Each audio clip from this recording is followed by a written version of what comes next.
Excelente, muchas gracias. Ahora, como prefacio de lo que les voy a presentar aquí en breve, quiero llamarle la atención a todo el mundo a un documento que el señor LaRouche publicó esta semana, se publicó a mediados de esta semana en la página de la RouchePAC. Se llama La crisis hiperinflacionaria actual, peor que la de Weimar.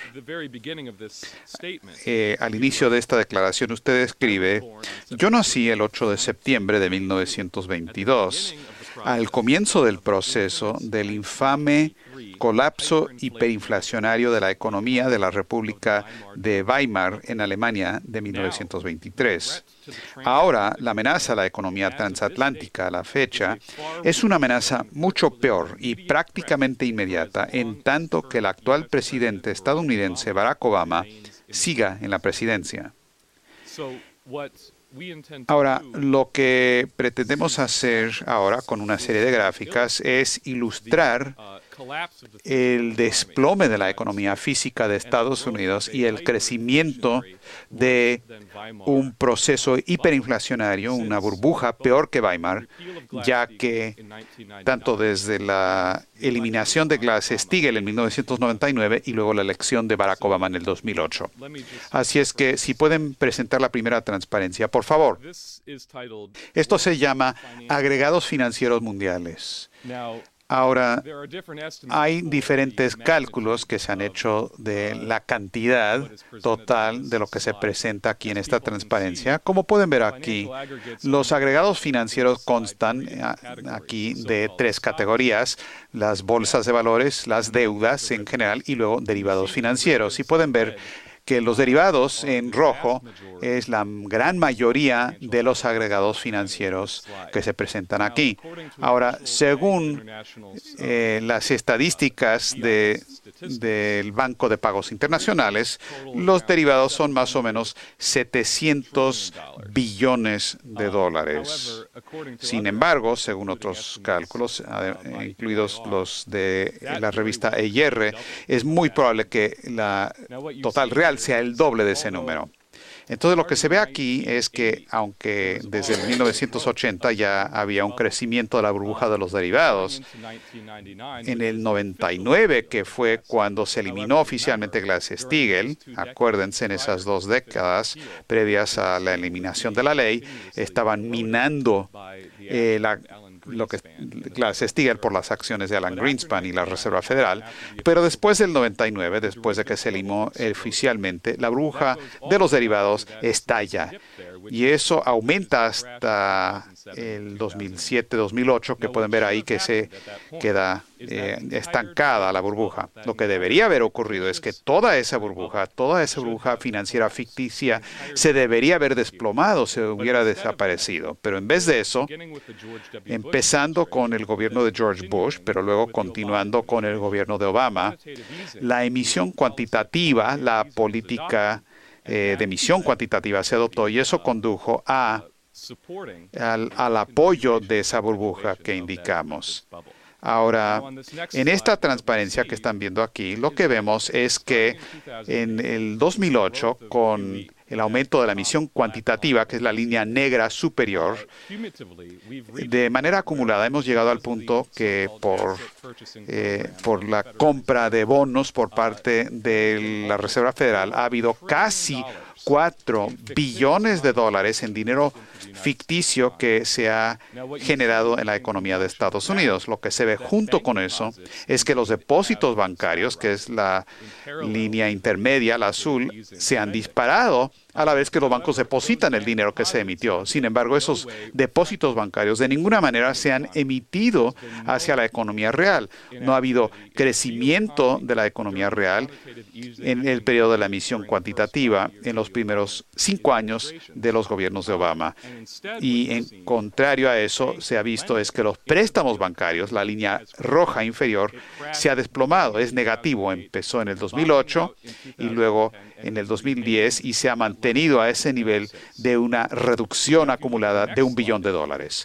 En la siguiente transparencia pueden ver lo que realmente ha pasado con la economía física real. En la medida en que la emisión cuantitativa ha gobernado, han dominado desde el 2008 y aún regresando al 99, que es cuando se elimina Glass-Steagall, se ve una caída constante en la tasa de participación laboral. Ahora, lo que esto quiere decir es el porcentaje de la población en edad de trabajo, de la población que están en realidad ya sea trabajando empleados o están buscando trabajo de manera activa.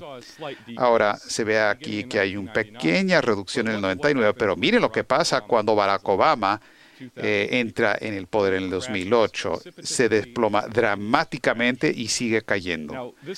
Ahora, esto es significativo porque si queremos ver el número de personas que están involucrados en la fuerza laboral civil, es decir, quienes están o trabajando o que están buscando de manera activa empleo, ese número no ha cambiado de ninguna manera.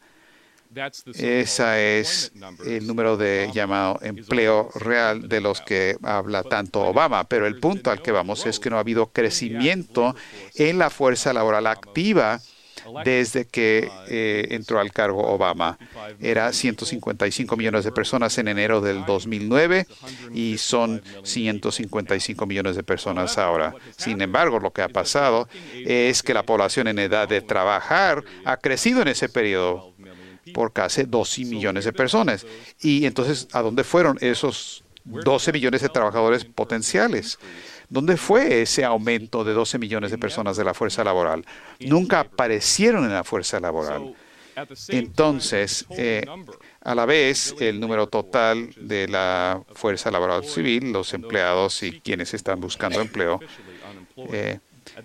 a la vez que eso se ha mantenido absolutamente estable, el número de adultos en edad de trabajar o se ha reducido porque gente simplemente ha dejado de buscar trabajo por demasiado tiempo y quienes nunca entraron a la fuerza laboral, quienes salieron de la escuela y nunca han entrado a la fuerza laboral, no han trabajado. Y ese número ha crecido de 80 millones de personas a fines del 2008 a 91,4 millones hoy. Es decir, hay una cantidad de 12 millones de personas invisibles en este país que básicamente no existen como parte de la fuerza laboral de Estados Unidos.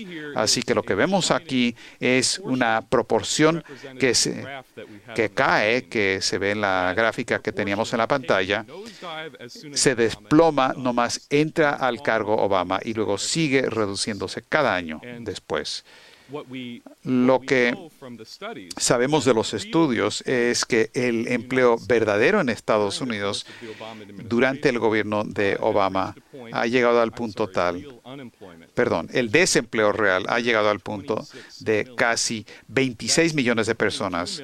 Son los 22 millones que oficialmente se dice que están desempleados según las estadísticas oficiales. Los desempleados o los subempleados o los que ya no buscan trabajo, más otros 4 millones por encima de eso que nunca entraron a la fuerza laboral en los últimos 5 años. Y eso está volviéndose una generación perdida de jóvenes. Ahora, si me presentan la siguiente transparencia, por favor. Veamos el desempleo juvenil en Europa. Todo el mundo ha oído de los números dramáticos de jóvenes desempleados en Grecia, en España y en otros países de Europa. Esta gráfica indica que desde el 2008, de nuevo, el comienzo del gobierno de Obama y también el comienzo del programa de los regímenes de austeridad y rescate de los bancos en Europa, los porcentajes de desempleo real de los jóvenes se han duplicado y en casos se han triplicado en estos países. Esto se calcula por los que están entre 16 y 24 años de edad. Tenemos el caso de Chipre, que es la línea inferior verde, que ha subido de 9%. Se ha duplicado a más de 18%. Tenemos Irlanda, que ha subido de 10% a 30%. Tenemos Italia y Portugal, que han subido de 20% a casi 40%, y luego tenemos el caso de Grecia y España, que se han triplicado de 20 y pico hasta casi 60%.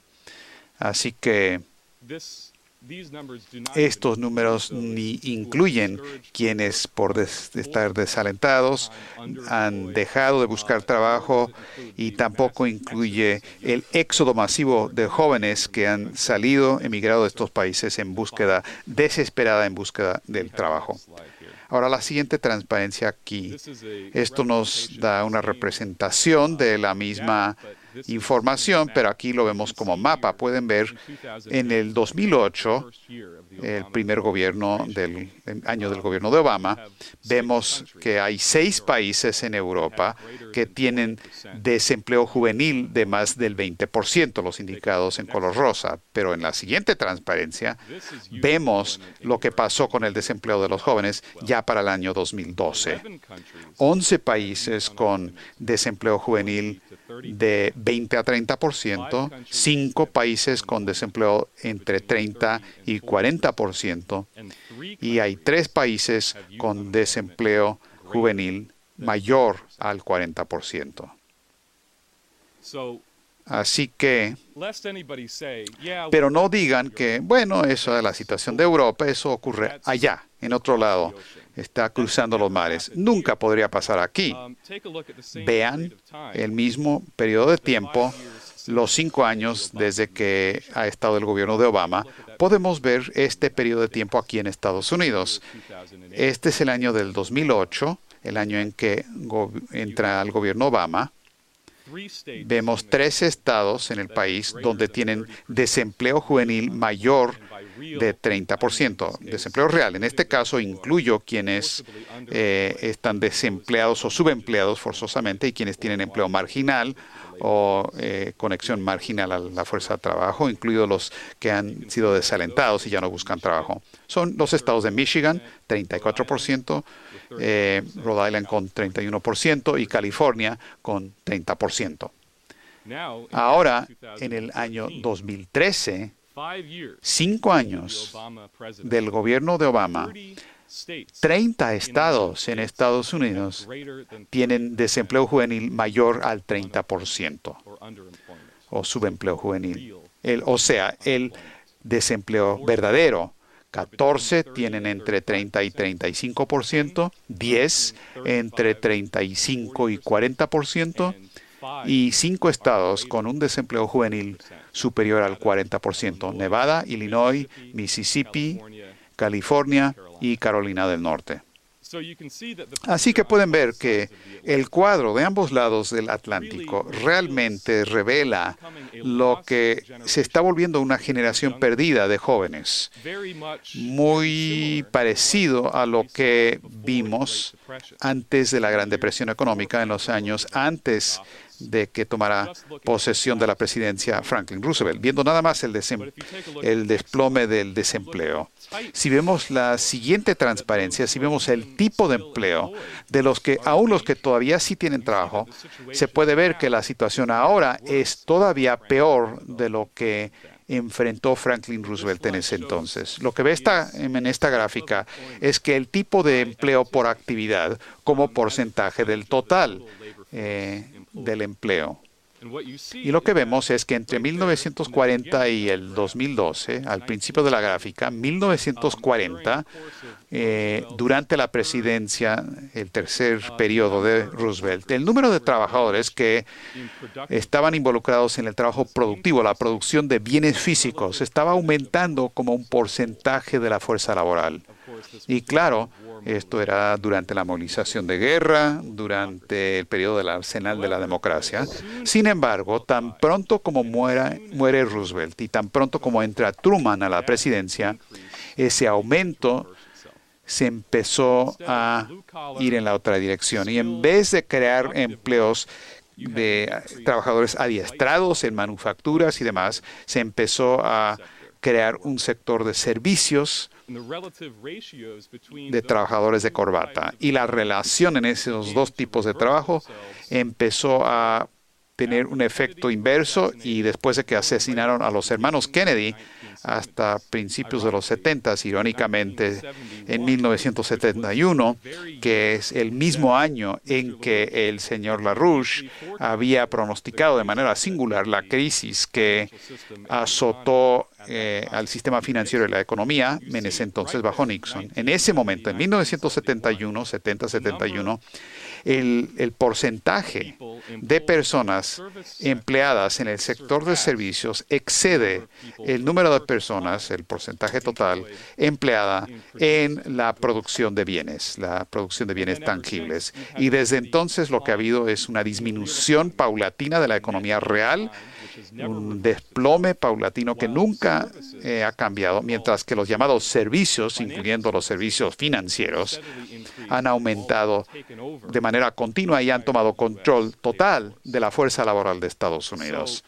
Así que este es el cuadro de la especulación financiera después de Glass-Steagall. Todo tiene que ver con dinero, todo tiene que ver con Wall Street, que ha tomado control de este país hoy día y que el señor LaRouche ha caracterizado en su último informe como algo que realmente es peor que la Alemania Weimar. Así que quiero darle a Lynn la oportunidad de responder a lo que acabo de presentar, pero también tenemos un segundo elemento que da unos detalles más específicos en cuanto a la producción de alimentos, de atención médica, en cuanto a los bienes físicos que se requiere para mantener a la población de Estados Unidos. Pero primero, si quieres responder primero sobre esto, antes de presentar la segunda parte, o podemos presentar a la segunda parte ahora. Bueno, vamos a pedirle a Dennis que pase al podio para que él presente un poco más sobre el deterioro de las condiciones de vida de Estados Unidos, incluido acceso a la atención médica básica y demás.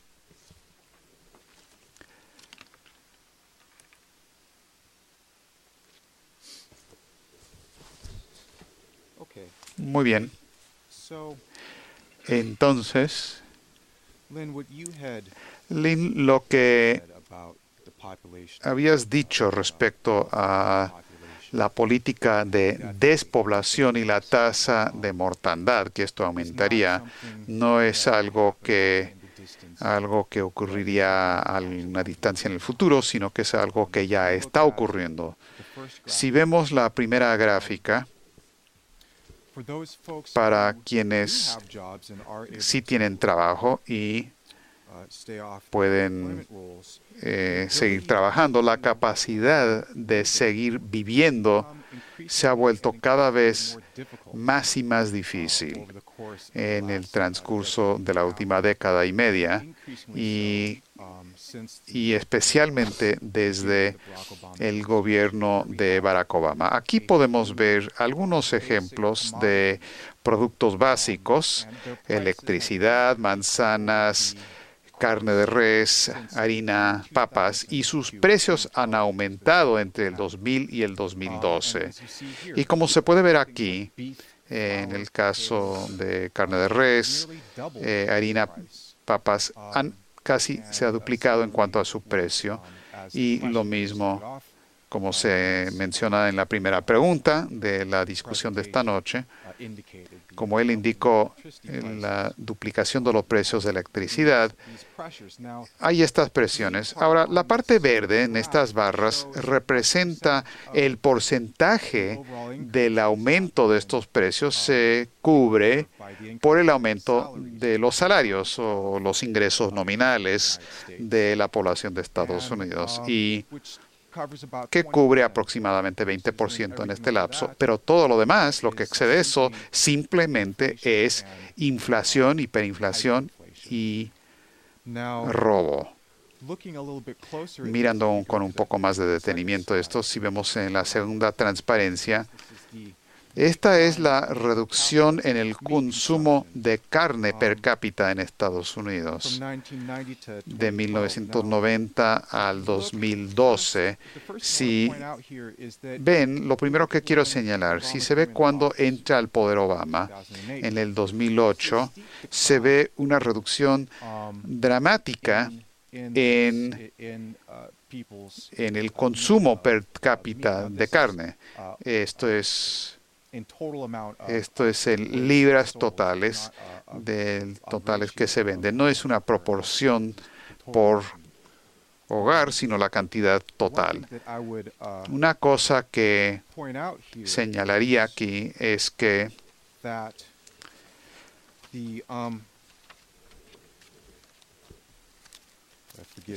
discúlpenme, estoy buscando una nota que tengo aquí con algunos datos, pero parece que no lo encuentro.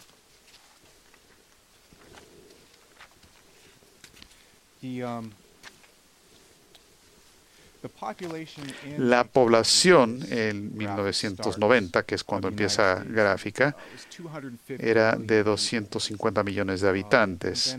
Y luego, en el punto máximo de consumo en esta gráfica, que es más o menos el 2004, la población había aumentado a 292 millones y la caída en el consumo de carne per cápita no está relacionada a una caída en la población de Estados Unidos, porque para el 2012 tenemos 313 millones de personas, habitantes en este país. La gente simplemente consumía menos carne. Lo que pasa es que están comprando productos menos saludables, menos necesarios y comida menos cara para tratar de sobrevivir. Ahora, si ahora vamos a la siguiente transparencia. A medida que la producción y el consumo de la carne ha disminuido, a medida que suben los precios, lo que ha subido también es la cantidad de etanol, de la cual la materia prima es el maíz que se usa para la producción de este combustible. La cantidad de maíz que se usa en el etanol ha continuado aumentando desde que Obama llegó al cargo. Aquí era más que una novelería, más que nada, cuando entró Obama al poder. No era parte de la industria, no era parte de un combustible muy grande. Desde que el impulso a moverse hacia lo verde con el gobierno de Bush, esto ha acelerado durante el gobierno de Obama, y aquí esta gráfica solamente se extiende al 2010, pero esto solamente va en aumento, como vemos, al 40% en 2010 de nuestro maíz, que puede alimentar al ganado y a las personas. Eso no es lo que usted va a encontrar ahora en la mesa. Se puede hacer cereales, se puede hacer harina de maíz, azúcar de maíz, todo ese tipo de cosas. En vez de eso, se está usando para combustible para las máquinas a costas de la población.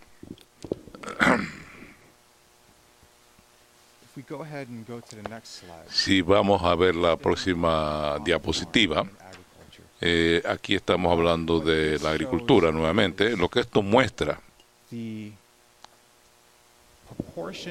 es la proporción de ingresos que vienen de fuera de la agricultura y de lo que ganan de la agricultura de las familias que son familias agrícolas, son agricultores. ¿De dónde vino su ingreso? Que viene de la venta y compra de ganado, la venta y compra de maquinarias, a las personas miembros de la familia que trabajan en la fábrica o que tienen un empleo donde no hay fábricas ahora mismo. Así que vemos en los almacenes o algunos de los servicios de detalle. Okay.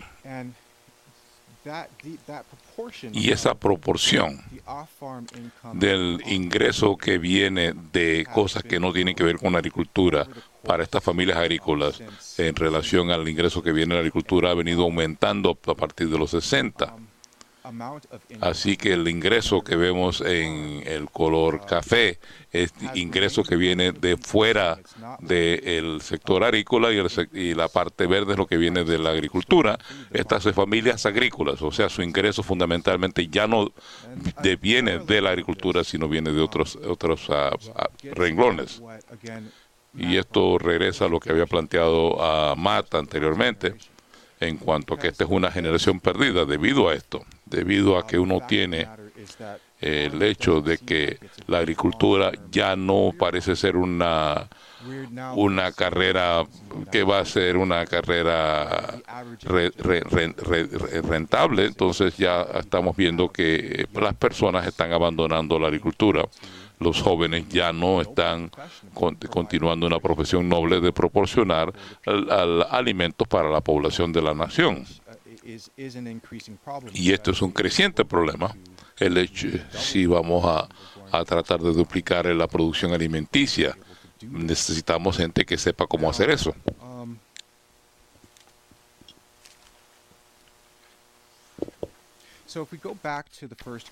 Así que si regresamos a la primera gráfica,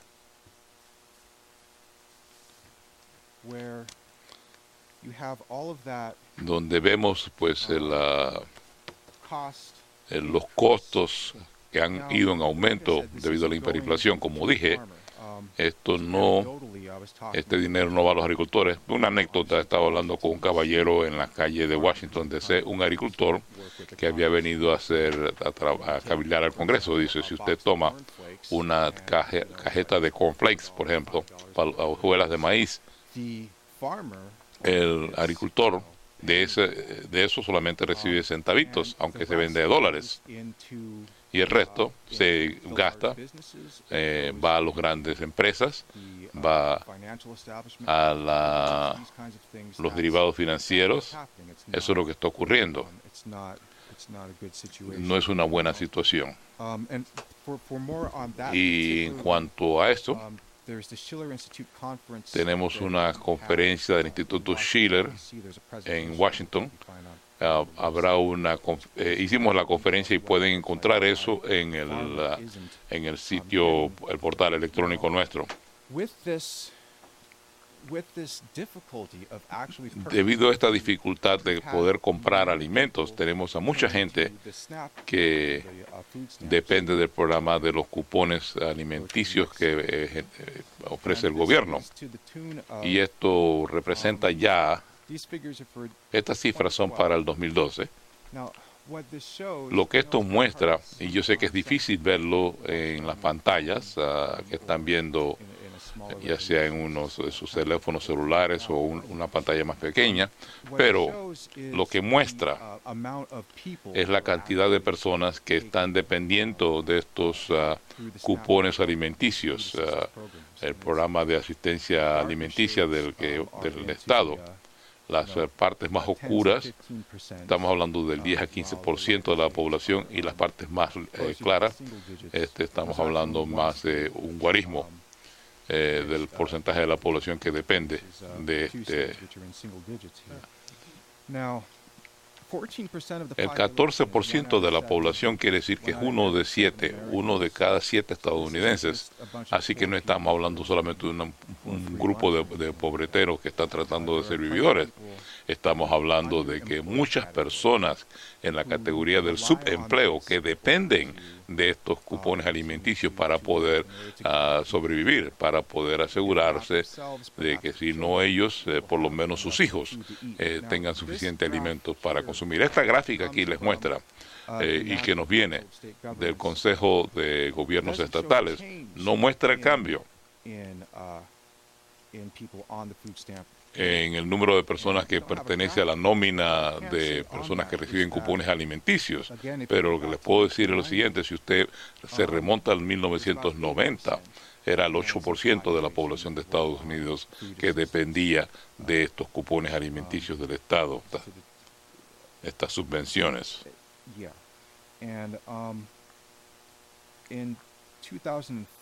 el 2004, todavía estábamos hablando como 8% de la población, que eran como 23 millones de personas, de las 292 millones de personas que dependían de estas subvenciones para la compra de alimentos de parte del Estado estadounidense. En el 2008 estamos hablando de 28 millones de personas, de los 304 millones de personas. Hoy día estamos hablando de 46 millones de personas que dependen de estas subvenciones para la compra de alimentos. Si usted compara el número de personas que participan en este programa del 2004 a la fecha, se ha duplicado el número de personas. Así que junto con el desempleo también tenemos a personas que necesitan ayuda para poder sobrevivir, para poder comer. Hay otro elemento que quisiera mencionar. Podemos pasar a la próxima diapositiva, que es el asunto de la atención médica. Lo que esto muestra es donde hay acceso a hospitales de atención crítica en el país. En el último año, a medida que se ha puesto en marcha este programa de atención de Obama, de atención médica, se está recortando la atención médica. Quiero señalar algunas cosas clave. Una es que el apoyo para los hospitales pequeños y rurales se está reduciendo. Hay un programa que se llama, bueno, digámoslo de la siguiente forma. Los hospitales para acceso para situaciones críticas que se pueden que se están recortando con la intención de ahorrar decenas de miles de millones de dólares. Por ejemplo, en Iowa, donde había 80 de estos hospitales rurales para acceso en situaciones críticas, el 70 de esos hospitales se eliminarían 70. En Wisconsin se eliminarían 53. Y hay cierta resistencia a esto que viene del Congreso para que esto no ocurra. Pero este es un solo aspecto. El otro es que se está reduciendo también los pagos del programa de subvención médica, Medicare. Cuando uno tenía a las personas que no podía pagar por su atención de salud, se convertía en una deuda. Entonces venía el programa Medicare, que es un subsidio para las personas que requieren atención médica, y la gente podía seguir funcionando. La intención también es reducir eso, y también en la atención sin compensación para pacientes de caridad también se va a reducir. Se ha reclasificado la atención para los pacientes, así que si usted está en el hospital menos de 2 medianoches, le llaman la regla de las 2 medianoches, el hospital solamente recibirá el servicio para la atención médica a un paciente ambulante, a diferencia de un paciente interno. Entonces la decisión es si van a poder ofrecer cierto tipo de atención de emergencia, si no van a recibir la compensación con esta nueva regla.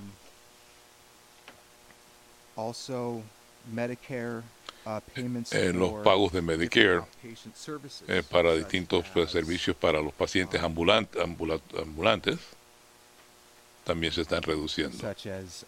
Por ejemplo, inyecciones para los nervios, pruebas neuropsicológicas.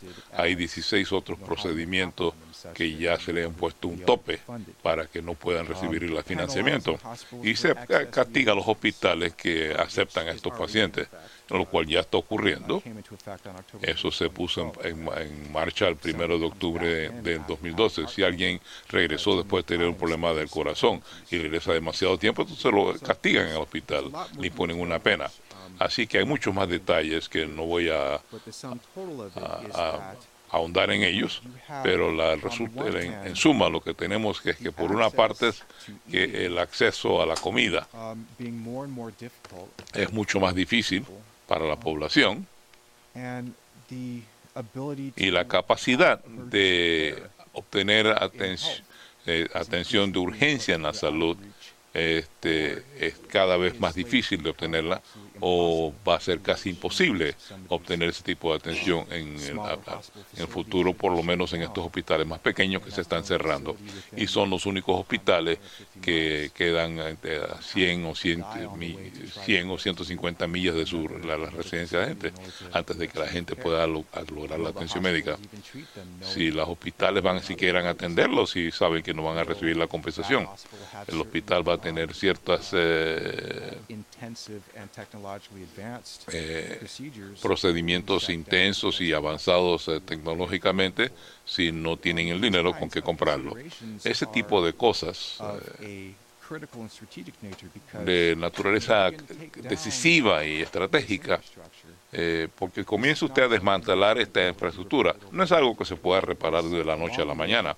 Esto junto con la destrucción de ciertas manadas de ganado, esto toma generaciones reponerlo. Pasa lo mismo cuando uno destruye la atención médica, y se lo dejo a usted para que usted amplíe sobre el tema. El problema no es un problema económico como tal. Los problemas de detalles económicos, porque eso no es el problema. El problema fundamental es la intención por parte de naciones transeuropeas, transamericanas, que seguir las instrucciones, las recetas específicas de la reina de Inglaterra de reducir la población de su número actual de 7.000 millones de personas en el mundo con su totalidad a menos de 1.000 millones. Esta es la política, la norma explícita de la reina de Inglaterra, y la reina de Inglaterra es la mentora, digamos, de Obama. Así que esta pauta que ya ha venido continuo como una cosa a largo plazo de destruir la población de Estados Unidos y de Europa y también del resto del mundo. Lo que tenemos ahora es una situación relativa en la cual Asia o partes de Asia, que son áreas bien sobrepobladas, todavía no han sido golpeadas tan fuertemente como Europa y el continente americano, pero están por recibir ese golpe y están a punto de ser destruidas. Esta tensión es lo que lleva a la situación a la amenaza de una guerra termonuclear. Y una guerra termonuclear, si de ocurrir, yo no creo que nadie quedaría vivo, porque la naturaleza de una guerra termonuclear es tal en estos momentos que la probabilidad de sobrevivir en una guerra general termonuclear es tal de que en una campaña que se llevaría a cabo en una hora y media podría exterminar probablemente a toda la población mundial. Y estas nubes radioactivas que estarían dando vuelta, que podrían causar la muerte directa o indirecta de la civilización y probablemente de la especie humana. Así que esto es lo que está en juego. Recuerde, ¿quiénes son los que están dictando estas normas? ¿Quiénes están controlando estas orientaciones? ¿Cómo se está elaborando esta orientación, estas pautas? ¿Con qué propósito? La reina dice, hay que reducir a la población mundial de 7.000 millones a menos de 1. Y esa es una propuesta que ella ha reiterado una y otra vez, la reina de Inglaterra. Y eso es verdaderamente la fuente de la tensión que tenemos en el mundo en general. Todo esto se ha orientado, incluyendo la guerra, simulacros de guerra, toda clase de batallas en varias culturas, conflictos religiosos, todos se manipulan con el propósito de reducir a la población. Y como hicieron una vez, hace mucho tiempo,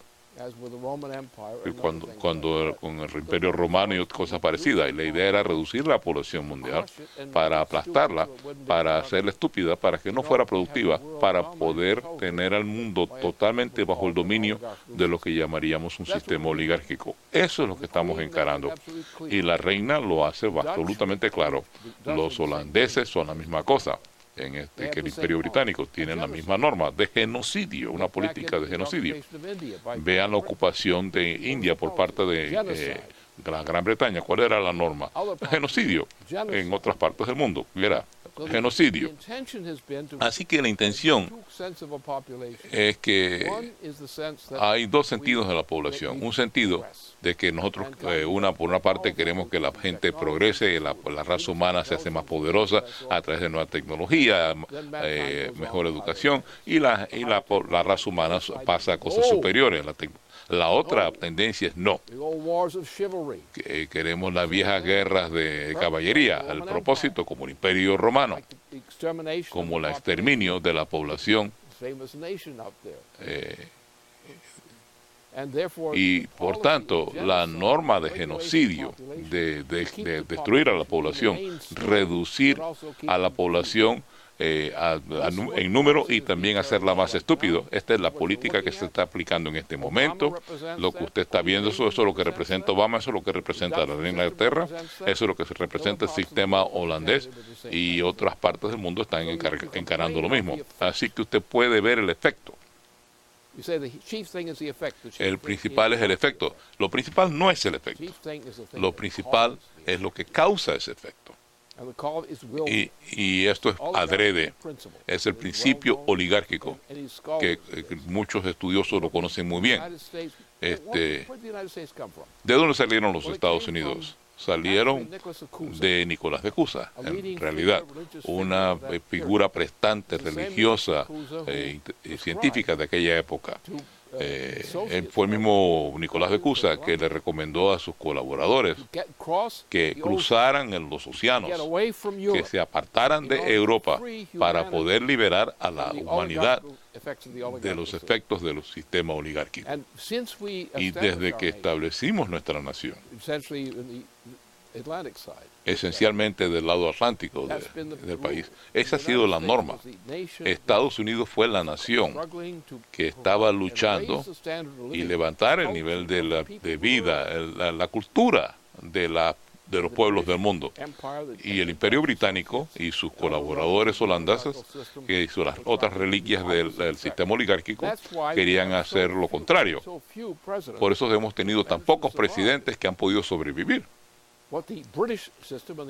El sistema británico, lo que el sistema holandés y cosas parecidas, esos procesos, lo que los británicos lo hicieron a India, lo que el Imperio Británico lo hizo a India, la guerra que vemos en el Oriente Medio. ¿Cuál es el propósito de esto?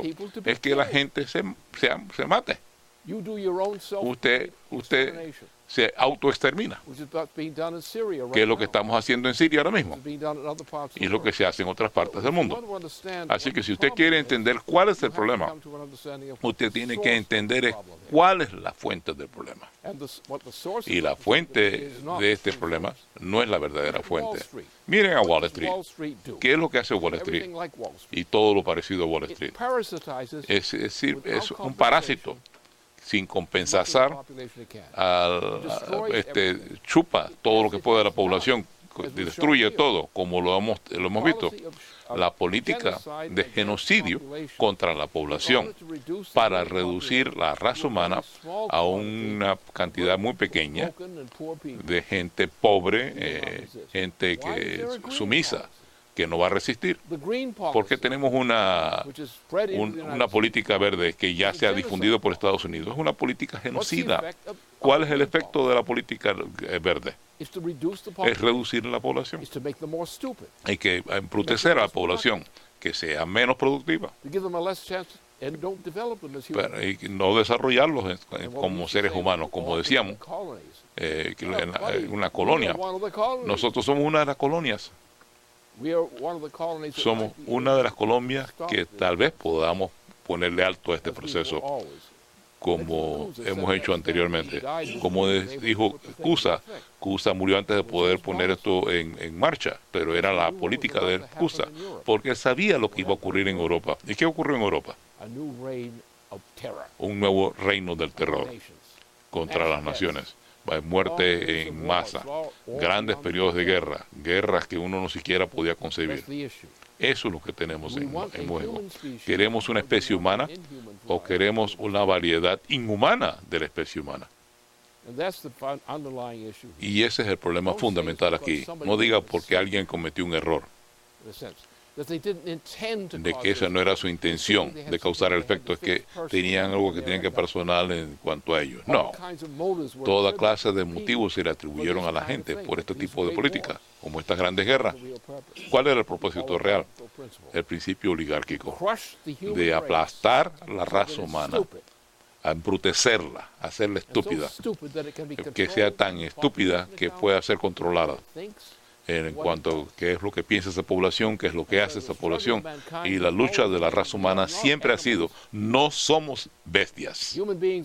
Los seres humanos no somos bestias, aunque tratamos de convertir, hay cierta gente que quiere convertirnos en animales. Eso es lo que está ocurriendo. La intención aquí es destruir a Estados Unidos. Usted podrá llamarle a los Estados Unidos porque lo ha destruido. Vimos eso en los estados del sur, donde había esclavitud. Teníamos esclavitud en los Estados Unidos. Y el legado de la esclavitud todavía existe en Estados Unidos, en gran parte de la población de Estados Unidos. Ese es uno de nuestros principales problemas internos. Y todavía se usa como herramienta para debilitar a Estados Unidos, crear disensión en cuanto a cuál debe ser la orientación del país. Ese que ha llegado el momento, debido a que tenemos este poder termonuclear, la fusión termonuclear y otras armas termonucleares, y mire la cantidad de armas termonucleares que tenemos en Estados Unidos y alrededor del mundo hoy mismo. Vea las fuerzas militares que están alineadas a lo largo de Asia, en Europa, aún en África y demás. El mundo está listo a cometer suicidio en masa en guerra sobre asuntos de este asunto, sobre el principio oligárquico. Miren los hechos. No le preste atención a lo que dicen los periódicos. No tome estos chismes como si fueran la noticia, información. El hecho es que existe una política, una orientación de que está destruyendo a Estados Unidos desde el asesinato de Kennedy. Esa orientación desde el asesinato, la economía de Estados Unidos a partir de entonces ha ido en descenso per cápita, en vez de un crecimiento per cápita. Miren la pobreza que tenemos, miren las condiciones de vida, miren las normas de vida. Todo está apunta en una sola dirección. A Europa se le está destruyendo, se está autodestruyendo, como hemos visto aquí. Y lo que necesitamos entonces es que la gente nuevamente de Estados Unidos que fue creado como un esfuerzo indirecto de Nicolás de Cuso, nosotros en Estados Unidos y en otras partes de las Américas especialmente, que reflejamos el mismo proceso, creamos unos Estados Unidos en nuestra parte del mundo. Y esos Estados Unidos fueron lo suficientemente exitosos para inspirar a los europeos a combatir contra las atrocidades en su propia región del mundo y ayudarnos a nosotros, de la misma forma que lo ayudamos a ellos, a establecer un orden que es un orden anti-oligárquico. Esa es nuestra intención. De eso que se trata esto. Se reduce a un problema práctico que llamamos a principios de esta operación. La fuente de este problema es el sistema oligárquico, que es el enemigo de la raza humana, y en contra de las fuerzas que están luchando contra el sistema oligárquico. que las representa por la creación de Estados Unidos, y fue la creación de Estados Unidos, con que empezó con las colonias de la bahía de Massachusetts. El principio de ese proceso que puso en marcha el mundo transatlántico y en otras partes, el tipo de impulso que creó Estados Unidos de forma exitosa, el Imperio Británico o anglo-holandés específicamente, han estado tratando de destruir a Estados Unidos y a otros desde entonces. Nosotros se nos está destruyendo en este momento por orden de el payaso de los británicos que se llama Barack Obama. Él es un títere de la reina de Inglaterra. No hay duda alguna sobre eso. Las políticas de ella son las políticas de él. Ella tiene una política: reducir la población del planeta de 7.000 millones de personas a 1.000 millones de personas. Esa es la política de ella. Esa es la política de él. Eso es lo que hace él en la práctica. Esas son las instrucciones que él tiene. ¿Cómo crees que hemos venido a surgir todas estas atrocidades? Porque a alguien se le ocurrió una mala idea. ¿Qué hay detrás de esto? ¿Qué es Wall Street? ¿Qué es Wall Street? Es una extensión del Imperio Británico. Es el Imperio Británico que controla Estados Unidos. Remóntese en la historia. Remóntese al siglo XIX, principios del siglo XIX. Bueno, ¿qué ocurrió? El Imperio Británico en aquella época estableció una serie de bancos en Nueva York y en Boston.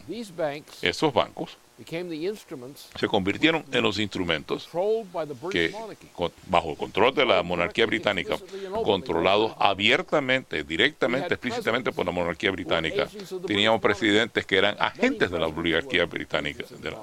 Muchos presidentes fueron agentes abiertos, explícitos de la monarquía británica. ¿Qué hemos hecho nosotros? Ceder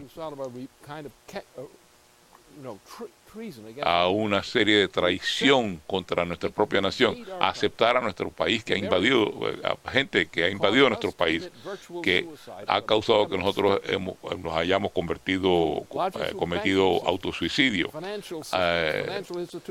con políticas, con instituciones financieras. Estas son las cosas que han arruinado a Estados Unidos. Lo que nos ha quedado todavía, hasta el presente, todavía queda Estados Unidos.